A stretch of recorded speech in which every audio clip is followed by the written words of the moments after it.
എൻ്റെ പേര് ബിജു. എൻ്റെ വീട് കോട്ടയത്ത് അരീക്കര. ഞാനിപ്പോൾ കാലിഫോർണിയയിലാണ് താമസിക്കുന്നത്.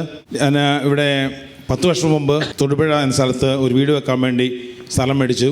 ഞങ്ങൾ 2 കൂട്ടുകാർ 3 പ്ലോട്ട് മേടിച്ചു. എന്നാലത് നിലമായിരുന്നു. കരമായി കിട്ടാൻ വേണ്ടി ഞാൻ കുറേ നടന്നു. കളക്ട്രേറ്റിലും വില്ലേജിലും എല്ലാം ഒത്തിരിയേറെ ശ്രമിച്ചു.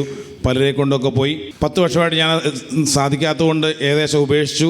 ആർക്കെങ്കിലും കിട്ടുന്ന വിലയ്ക്ക് ഒഴിവാക്കിയേക്കാം എന്ന് കരുതി. കഴിഞ്ഞ ഏപ്രിൽ മാസം എൻ്റെ ഭാര്യയും പിള്ളേരും ഇവിടെ ധ്യാനം കൂടുന്നുണ്ട്. 2 പേര് ധ്യാനം കൂടുന്നുണ്ടായിരുന്നു. താമസമുള്ള ധ്യാനം കൂടി. അപ്പോൾ ഭൂതോച്ചാടക വസ്തുവായ വെഞ്ചരിച്ച് ഉപ്പ് മേടിച്ചു കൊണ്ടുപോയി. അപ്പോൾ ഞാൻ പറഞ്ഞു, ഞാൻ പറമ്പിൽ കൊണ്ടുപോയിട്ട് നോക്ക്, വിശ്വാസപ്രമാണം ചൊല്ലി പ്രാർത്ഥിച്ച് വരാൻ പറഞ്ഞു. അതുപോലെ ചെയ്തു. വിശ്വാസപ്രമാണം ചൊല്ലി ഉപ്പ് വിതറി. ഈ 10 വർഷമായിട്ട് കിട്ടാത്ത പേപ്പർ ഏപ്രിൽ മാസം കഴിഞ്ഞ് ഞാൻ ഈ ജൂൺ 15-ാം തീയതി ഇവിടെ അമേരിക്കയിൽ നിന്ന് എത്തിയപ്പോൾ ആ പോരുന്നതിന് മുമ്പ് തന്നെ എൻ്റെ അളിയനാണ് അതിൻ്റെ പേപ്പർ വർക്ക് വീണ്ടും ഒന്നുകൂടെ ശ്രമിച്ചു. പെട്ടെന്ന് തന്നെ എല്ലായിടത്തു നിന്നും 15-ാം തീയതി മുമ്പ് എല്ലാ പേപ്പറും ശരിയാക്കി കിട്ടി. ഞാൻ ഒരു പ്ലാൻ വരച്ചു. ഞാൻ വന്നതിന് പിറ്റേ ദിവസം തന്നെ പ്ലാനിൻ്റെ പെർമിറ്റ് അപേക്ഷിച്ചു. ഓൺലൈനിൽ കൂടെ എഞ്ചിനീയറാണ് കൊടുത്തത്.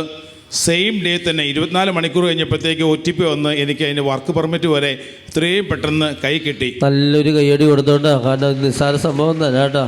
അറിയേണ്ടവർക്ക് അറിയാം അല്ലേ, അറിയേണ്ടവർക്ക് അറിയാം. ഇത് ഭയങ്കര കോംപ്ലിക്കേഷൻ സാധനം. അപ്പോൾ ഭയങ്കര ബുദ്ധിമുട്ടാണ് ഇങ്ങനെയുള്ള കാര്യങ്ങൾ സാധിച്ചു കിട്ടുക. 10 വർഷമായിട്ട് അതിൻ്റെ പിന്നാലെ നിൽക്കുന്നത്. അഭിചരിച്ച കല്ലുപ്പിട്ടപ്പോൾ ആ ഭൂമിയിലെ ബന്ധനം കിട്ടഴിഞ്ഞു പോയതാണ് കേട്ടോ. എൻ്റെ അളിയൻ ഒരു വീട് വെക്കാൻ വേണ്ടി പെർമിറ്റ് കൊടുത്തിട്ട് 6 മാസം എടുത്തു. അപ്പോൾ അളിയന് പോലും അതിശയമായി. ഇതിന് 24 മണിക്കൂർ കൊണ്ട് പിറ്റത്തെ ആഴ്ചത്തെ ഏകദിന ധ്യാനത്തിന് അളിയനും എൻ്റെ പെങ്ങളുമൊക്കെ ഇവിടെ വന്ന് വണ്ടേ ധ്യാനം കൂടി. അവരും ഉപ്പെല്ലാം മേടിച്ചുകൊണ്ട് പോന്നു. അവർ പറമ്പിലെല്ലാം വിട്ട് അവരുടെ കാര്യങ്ങൾ ഇപ്പോൾ ശരിയായിക്കൊണ്ടിരിക്കുന്നു. കണ്ടോ, ബന്ധനം കഴിയും ഈ ഉപ്പിട്ട് പ്രാർത്ഥിക്കുമ്പോൾ വെഞ്ചരിച്ച ഉപ്പ്. ഈശോയ്ക്ക് നന്ദി. പ്രൈസ് ദി ലോർഡ് കേട്ടോ.